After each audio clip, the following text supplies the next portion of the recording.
Things Podcast.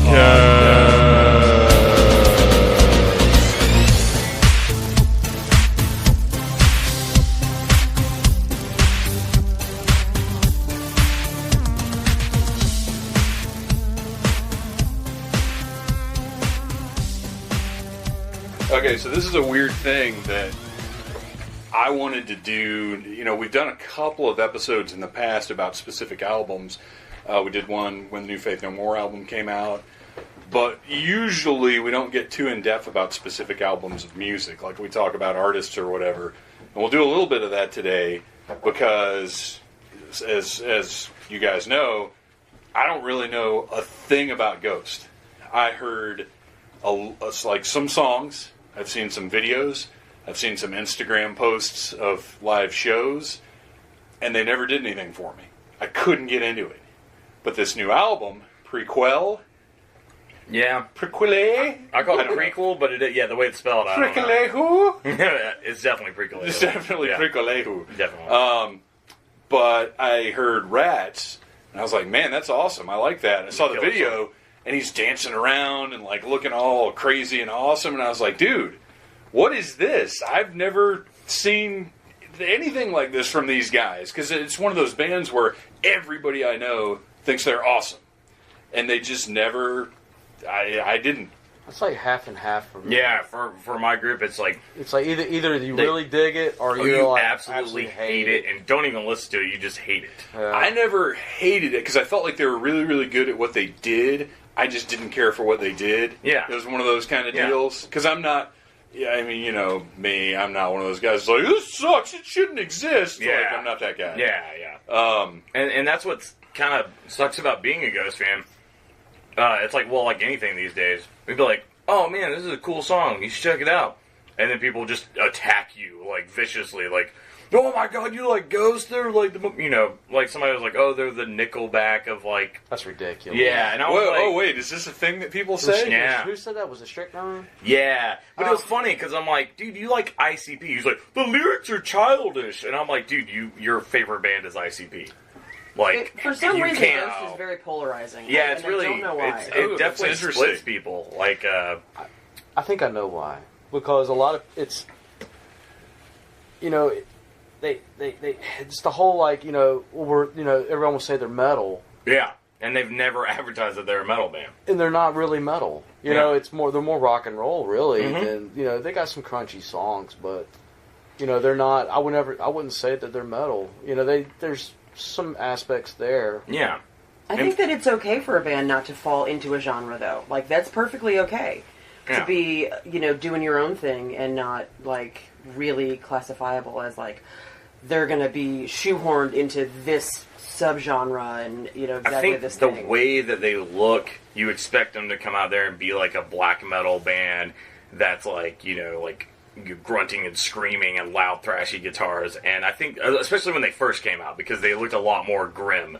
Like they had these giant like executioner hoods and like and like the face paint, so it was like people were expecting like this insane metal, and then you got this guy with these like Beach Boy harmonies and like these awesome like keyboard parts, and I guess it just set some people off because they're like, they're not metal, and they never said they were. Yeah. Right. I do think that their image now fits their music a lot better than their image before. That's what I was going to say, is I saw the video for Rats, I heard the song, and to me, it went better with, not necessarily the image that they had, but the image that was in my head of them. Yeah. And then, so based off of Rats, I was like, I like this song so much, if this, like, 80s pop metal set, and actually, a buddy of mine nailed it, because listening to the album in its entirety, I was like, this sounds like the soundtrack to a movie, like an 80s horror movie. That's really like it's good almost point. like the Trick or Treat soundtrack or something. Yeah, there's definitely some Andrew Lloyd Webber in Ghost. Oh, for sure. Yeah, absolutely. Yeah, there is some of that there. It's big. It's very big. Theatrical, and I love the theatrical nature of the band. But listening to this album, I was like, how can I like this so much when I just didn't like the earlier stuff at all? And that's my question. Is this album really that much different I know a couple people who were same boat as you. Like, didn't really, I don't think just really paid attention to him until this album. And I will say this, like, I would go back after listening to this and listen to it with an open mind. And that's what I'm wondering. Now, because I think, like, especially when you see him live, like, because I'm sure they'll have an Atlanta date. When you see him live and you see, like, them doing all the old songs, you'll realize it all goes together really well. Right. Yeah. And one of the best live shows that you can see. I mean, like, they And that's what I keep hearing. So fun and awesome live. They didn't really grab me until I saw them live. Yeah. Yeah, like When I saw them live, that's when they really started. That's when it did something for me. Well, and there have Me been too. so many bands that even if maybe it didn't turn me into a fan, once I saw them live, I was like, oh, I get it. Yeah. I get their thing now. Because one of the bands, I will always say, Pearl Jam, one of my least favorite bands of all time. However, I saw them live, and they were great. Yeah. So, I mean, you don't know until you see somebody live what they're really all about, and that can put a whole new image on even their past recorded work. And it's also works the opposite. There's stuff that I like, and then I see them live, and I'm like, ooh, wow, that's Yeah. terrible. I can't support this anymore. So, yeah, that happens to me quite a bit. You know? Actually, I had that same experience with, you guys know Prong? Remember Prong? yeah. They were, like, up there, top 5 metal bands for me, like, right up there with Anthrax. And then I saw them at the Masquerade and Tommy Victor. Now, I know a little bit more about music and how you have to do things live sometimes now, but at the time I didn't. And it was very apparent that Tommy Victor had a vocal track supporting him. Yeah. To the point where it almost seemed like he was lip syncing. And I was just like, whoa. Yeah. I can't, no. And now in later years I found out that half of that tour, he was having problems with his throat, and it was more of a supporting track than it was really, it's not like he was up there faking it. Yeah. But it was like, at the time, I was like, I can't listen to a metal lip syncing band. But I get it, too. Like, you get older, because at the time, the guy's, he's probably getting into his late 30s at that point. Yeah. Stuff happens. Your voice goes out. You got a tour you got to do. Or maybe you're halfway, you can make it through most of the songs. What do you do? As vocalists, you guys are vocalists. What do? You've got a big money tour you're on. You've got to fulfill your dates. You don't want to cancel shows. Do you say, you know what, we're gonna do 13 songs tonight. I know for sure I can get through 8 of them. I can probably do 11, and 2, I don't know. I mean, maybe it goes in and out. There's things you can do. Yeah, there's definitely things you can do. And, I mean, if you feel like you can only do 8 or 9, then the crowd's getting 8 or 9. Yeah. That's my opinion. Yeah. You can also have, like little breaks. Like, Yep. I don't know. Throw some instrumentals. I don't know in. if you've seen, if you've seen Alice Cooper recently, but he'll, that's why you had the guitar solo, Right, and right. and the, Yeah. and the drum solo, and and there's other bands that do it too, not just him. But Oh yeah, like when I heard Miasma on the new awesome. on the new album, I'm like, oh, that's when he's going to do his costume change, because it's like 5 minutes of just music. I'm like, that's going to do the costume change. It's 4.5 minutes of music and 30 seconds of incredible. Oh, I know, the fucking saxophone. Oh my god, so good. So, having had my mind open to Ghost a little bit more now, what's the deal? What's going on here? And I don't know if I don't know how secret anything is. The other day on Instagram, I see Rob Zombie put a picture up with I can't remember what the guy's name was. He was like, "This is me," and Tobias. Yeah. And he's like, "I didn't realize that I was unmasking Papa in this picture, but he didn't take it down or anything." Yeah. Well, how secretive is this really? What the hell's going on with this guy? What's the deal? He's been in other bands, Mm-hmm. especially he had other bands. So I mean, people that know. Right. I mean, I think it's almost like wrestling or anything else. It's like Kiss when back he's in in the day. character, Yeah. when he's in character, you buy into it, and then when he's not, he's not. Like, he did a full interview, like, out of character, like, just talking about his, like, growing up. And his, okay. And so, like, he's, at this point, I mean, before, when they started, they were a lot more secretive. Now, it's more just like, hey, that's, like, our thing, and, like, we're going to expand our story and our lore, but I'm also going to be, like, a normal dude outside of this. Okay, because that's the impression that I had. Yeah.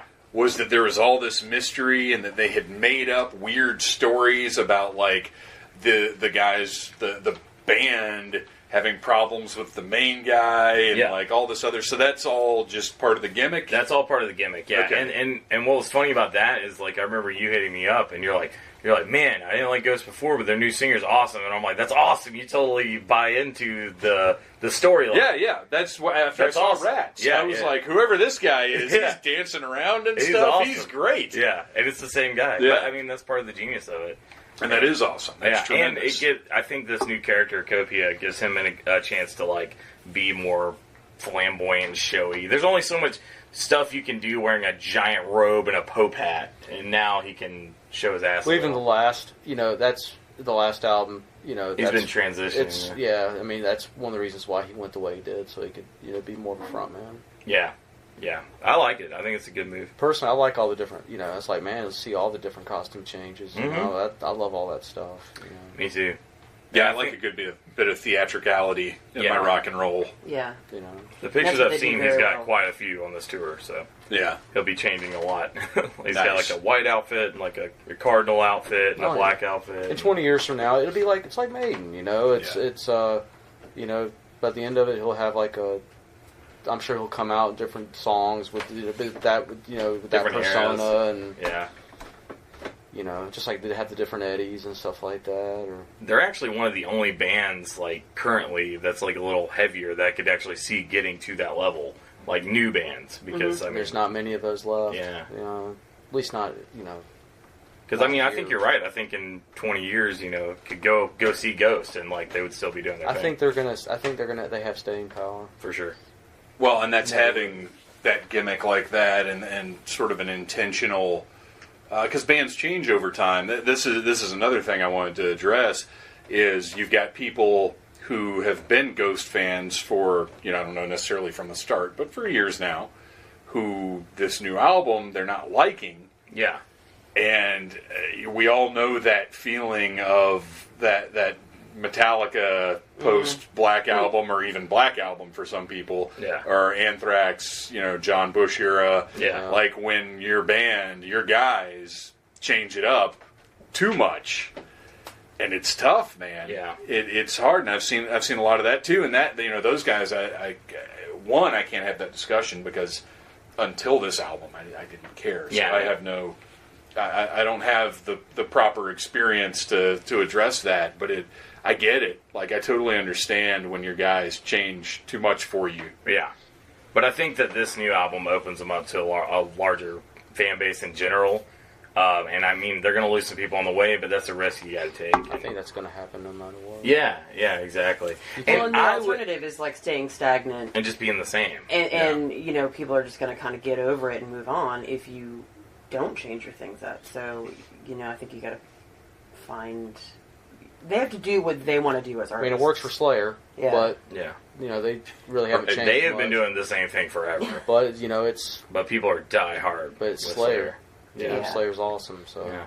And that's a funny thing too, because there's some bands that like Slayer. Like I'll always love Slayer. They'll always be in my top metal picks. Yeah. But at the same time, at this point in my life, when I've got my music playing on random or whatever, and Slayer pops up, I'm kind of like, yeah.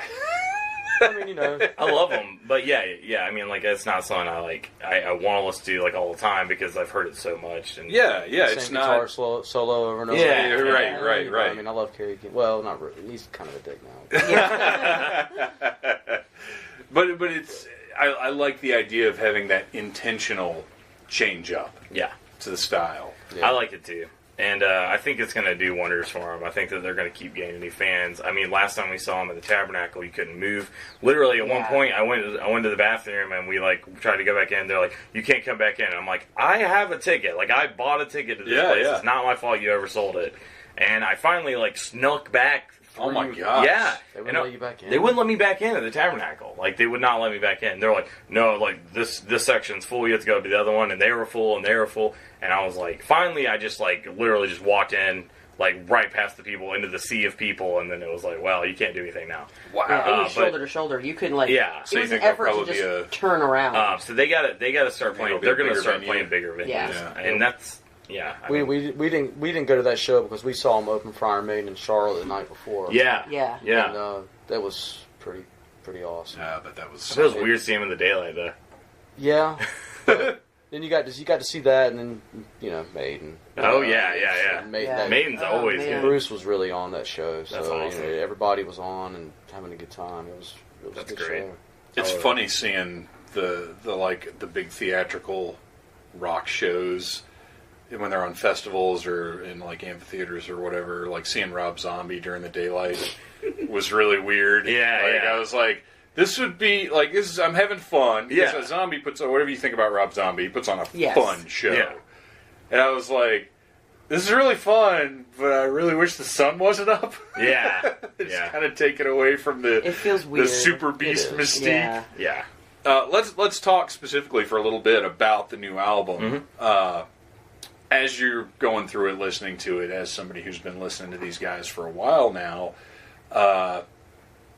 because I was delighted with each track that went by. I was just like, this is awesome, and it keeps getting more awesome. They keep doing different, every song doesn't sound like Rats. No. There's very different stuff on there. I wasn't ready for instrumentals. I wasn't ready, because I didn't look at the track listing or anything. I was just playing it. And when the opening of the Pet Shop Boys cover started, I was like, so great. I was like, is this It's Have a you Sin? heard that one? It's on the deluxe edition.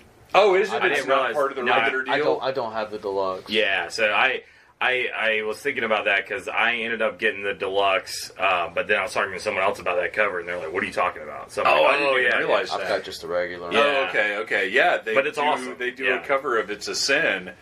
And the opening, I mean, it's very apparent what it is. And I was like, this can't be. Surely not. And then it kicks in, and I was just like, this is incredible. These guys are amazing. Yeah. Like, I that's... have to listen to that now. Oh, yeah, dude. It's well worth going ahead and upgrading or whatever. Because it's that, and then there's another cover. There's one other track on that. I can't remember who it is. That one though. I skip. I can't remember which one it is. I don't have it. Is it Avalanche? Yeah. Is that the last track? I think that is, yeah. It's on my phone right here. I could pull it out, but it would totally disrupt the conversation and ruin everything. So I'm not going to. There's only a couple that I'm like, at this point, after listening to it a lot, there's only like two that I like skip past.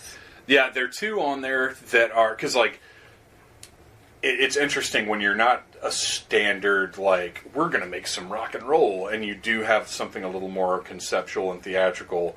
Like, I can dig those albums, but when they're two tracks that are very clearly, we're doing a thing. Yeah. You know what I mean? It's not just, it's time to rock. It's like, okay, now let's slow it down, and we're going to do this little thing that we want to do. And it probably ties into the live show, too. It works, yeah, it probably does. And it works within the context of the whole album, for sure. Yeah. But it's not a single. It's Well, it like starts off heavier and ends on a lighter note. Well, not really lighter, but Yeah. it's Well, now I'm trying to definitely think- slows down a little. Life Eternal is the actual, like... That's Yeah. the Close. Yeah. close. Yeah. Oh, okay, then that makes sense. That And makes we a were lot of talking sense. about that, like, on the way which here. is a good song. Yeah. It's a great song. It's a lighter song, but it's a perfect song to close out the album. Like, It feels like the ending of a movie. For yeah, sure. it, like you were saying, like it feels like a soundtrack, and that's perfect because that song That's the end feels credits. like it's closing up a story. And I don't think I would like it as much as if it was in the middle of the album. But as the last song on the album, I'm like, oh yeah, like this feels like it's summing it all up. They've always had really strong closers to their albums. Like the last one, Meloria had "He Is," which is just a fantastic Yes. track, and then "Monstrous Clock," which that song is one of the best closers ever on that Infestis. I still don't know how to say that. The second album, Yeah. Infestism. I can't pronounce it. But I saw them on that tour, and they were playing "Monstrous Clock," and it's like a very like chanty, like epic song.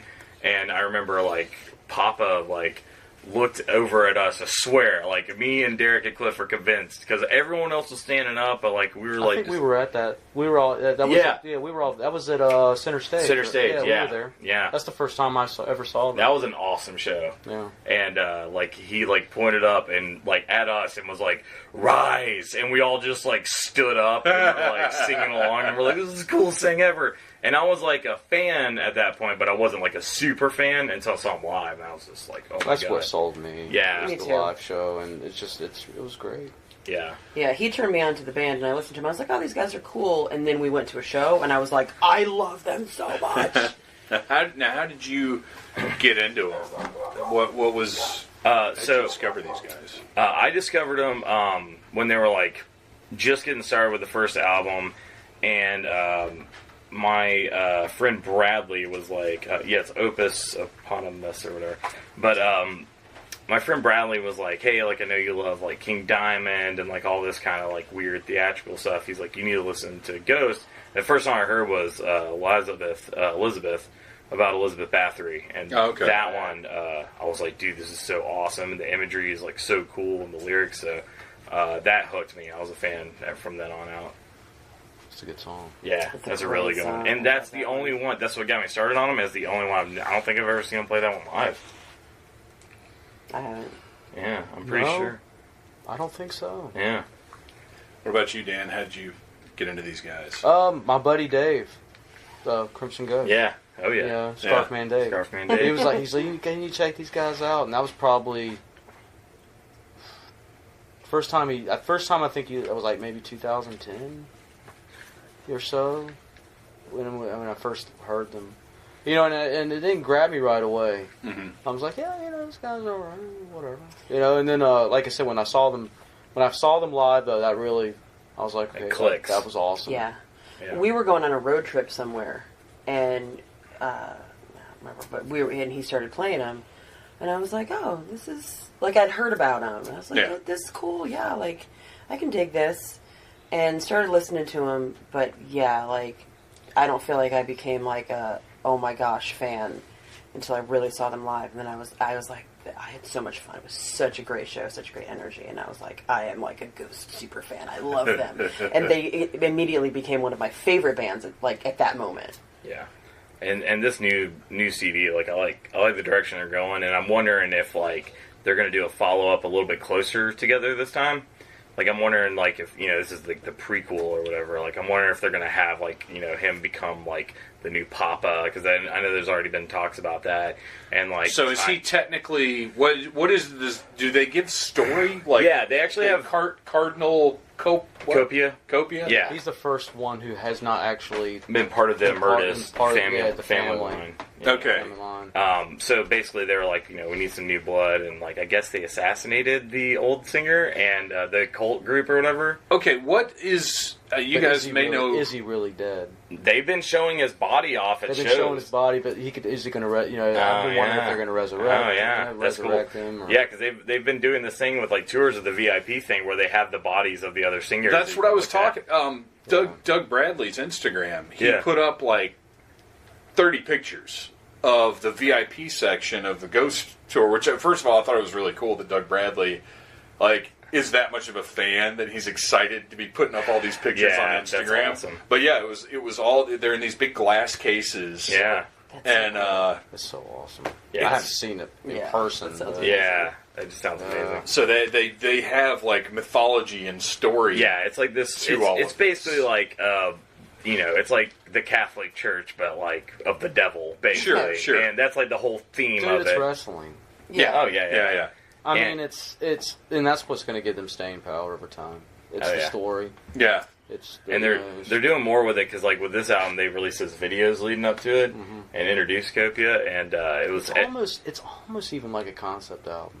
Yeah. If you listen from start to finish, it's like they put some thought into it. There are themes that run through it. The one, oh gosh, I can't remember the name of the song right now. The one where he's talking about the more you hate me, the more power I get. Something along those lines. That's See the Light. That's like my favorite to second favorite on the album. Yeah, it's so awesome. good. And I also wonder if there's a little bit in the lyrics that's a little bit of a jab towards the guys that are all bitter that aren't in the band anymore. Yeah. I think that's exactly what it is. Like many rats I've befriended and stuff. I'm like, yeah, there's a little jab in there. Well, isn't he still friendly with the guy he really kind of started it with? Yeah, I think so. He went back to what was that other band he was in? I can't remember the name. I can't remember the name of it, but he went back to that band. Yeah. I think they were on good terms, but there was one or two of the guys that I've heard people like. I try not to get involved in like band politics and stuff. Like I try not to like. Look we don't at really know. Yeah, and then that's the thing. There's no way people are like, "Oh, he screwed over these guys," but then like I heard from his camp that like those dudes weren't showing up to rehearsals. They were like late all the time. Like they couldn't get anything going with these guys. So he's like, "Screw it, I'm just gonna get better, newer musicians that want to be in the band." Yeah. And I don't blame them. I mean, they're wearing masks. It's kind of easy to just swap people out. I mean, and he is the mastermind behind that band. That's interesting. And well, I don't equate Ghost in any way to Rob Zombie. However, there are so many parallels because that's another one. I just listened to an interview with Rob Zombie where he's talking about. Same thing. Rob Zombie's the guy. Yeah. Like, without him, there's no his act. Yeah. So he gets, whoever the best guitarist is that he can get that's willing to do the touring, do the practicing, work with him, do the thing, but it's not the John 5 band. Yeah. And he was talking about how, you have some guys who just want to get out and play rock and roll. They don't care about, like, their own thing or whatever. They just want to get out and play rock and roll. And he's like, those are the guys that can be in my band. But the guys that want to do something different and, diverge from what my vision is and do whatever else and can't find time to do it in another project, they're not the guys. And he's been through a lot of those guys over the years that start off like, yeah, it would be rad to play with Rob Zombie, and then realize, like, oh, this is the Rob Zombie band. Yeah. Which I guess you probably should have known, considering... That's probably the reason why there is the Rob Zombie right, band. Exactly. Right. Yeah. And that's exactly what it is. Yeah. And it seems kind of similar thing here. Like, this guy has a vision. He has standards for how that vision is going to be executed. And if you can't get on board, that's cool. We'll get somebody else. So I don't know the whole... I don't know how much... Anybody I don't know how much... I can't... I'm sorry, I can't remember their names. But the guy... The other guy that he really... That kind of... I know they, like, swap bands and stuff in the beginning, I believe. Yeah, yeah. I just can't remember the name of that other band. I can't either. But I've listened to him. I don't know how much impact he actually had on the music. I just don't know. Yeah, well, hearing this new album, I mean, I can tell that he's definitely the mastermind behind this stuff, because, I mean... it's a little different, though. Go back and listen to the other albums. It's like, did he write all the music? I don't know. Yeah. See, I don't know that question. I don't know. See, and that's... I prefer that mostly. Yeah. I like, sometimes over time... Yeah, I don't need to know. It's good. It's good. I'd rather just sit down and listen to the music and not people get caught up in that stuff. And I'm like, dude, I'll pick it apart, man. Just enjoy it for what it is. Yeah. And whatever went into the new album, if you like it, isn't that all that matters? Yep. Yeah. Like, Absolutely. that's it. Absolutely. Who cares Yeah. what the politics were? Because especially you guys having been in bands, you know what happens. You know that, like... Casket Creatures have never had different members. This week. Before we wrap it up, because this will be probably part of a bigger episode that we throw some other stuff into at some point, but before we wrap it up, any final thoughts about this album or about Ghost in general? Just any, as a fan?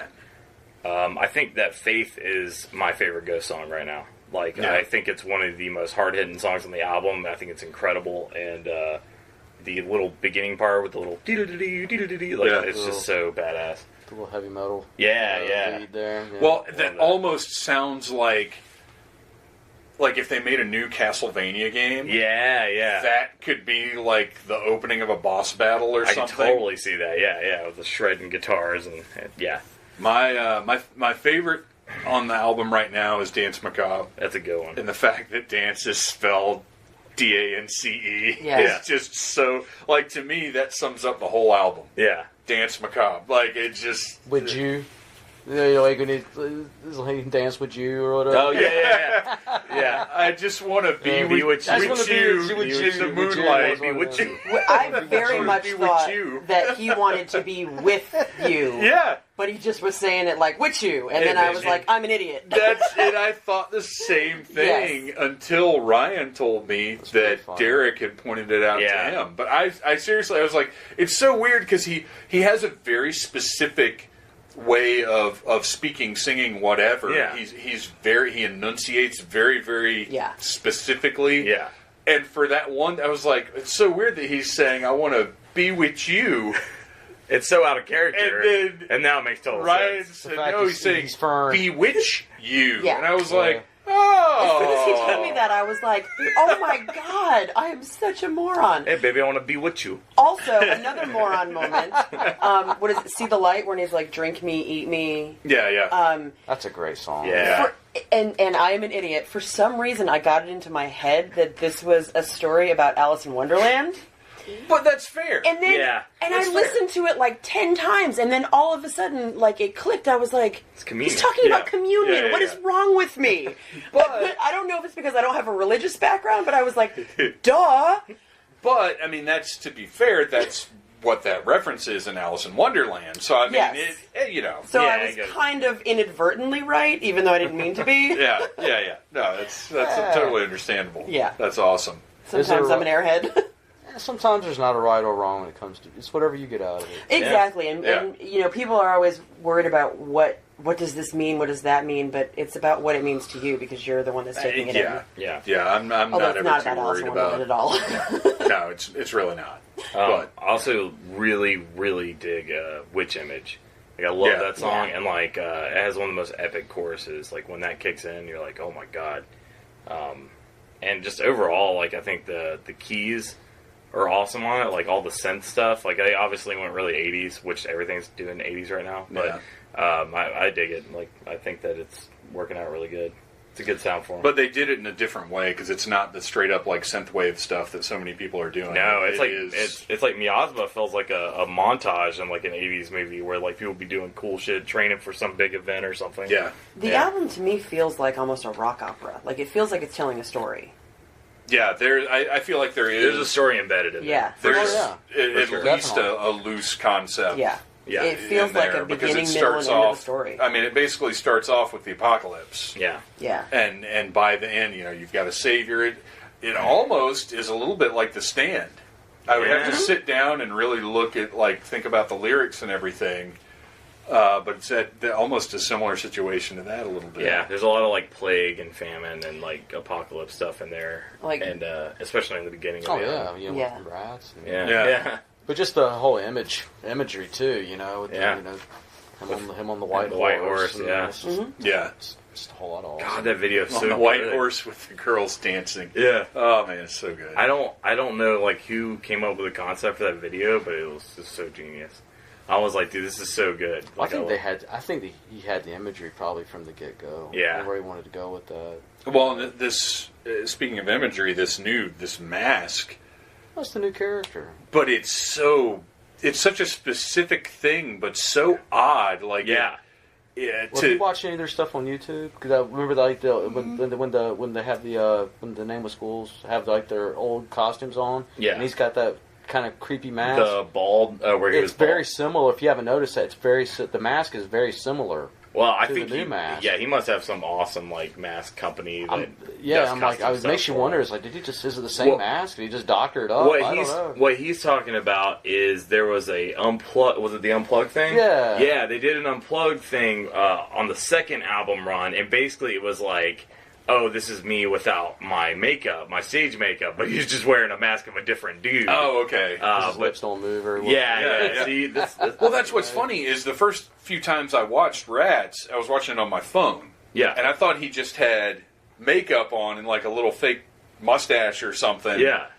And then I watched, when I showed it to Mrs. Troublemaker, who, by the way, immediately knew it was Bewitch You. When I showed it to her on the big TV upstairs, I was like, oh, this is a mask. He's not just weird, like, this is actually, because you can see the mouth not moving, and you can see very clearly, like, because the eye holes on the mask are really big. But it makes it so much more unsettling. Oh, yeah, it's great. You're wearing someone else's face. Yeah. Like, it's creepy. But even to have, like, the sideburns on it and the hair, like, it's all just this weird fake thing. It's very great. well done, too. Yeah. Because you can tell it's that, God, what's it? It's like that foam latex stuff. It's Yeah, it moves real, with its real face. lifelike. Yeah. Yeah, it's not anything heavy. Like whatever it is very light and does move around, except for his mouth, which I is think great. It was probably Yeah. made Good for effect. I think it his makes face. it creepier. Oh yeah, this is Yeah. a custom. He didn't go to Party City and buy this. I'm sure. Although we will be able to probably Yes. before the end of the Yeah, year. Trick or Treat Studios will come out Yeah. with one or something. Yeah. Yeah. The Papa Mask is cool. I know.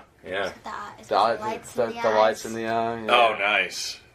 All right, well, that's it then. I just wanted to sit down and talk to some people who knew more than I did, which, granted, isn't all that rare an occurrence for me. Thank you for listening to the Needless Things podcast. You're the best. You can find the show on iTunes, Stitcher, Downcast, or in the ears of a Trader Vic's employee. Love you, mean it. Uh-huh.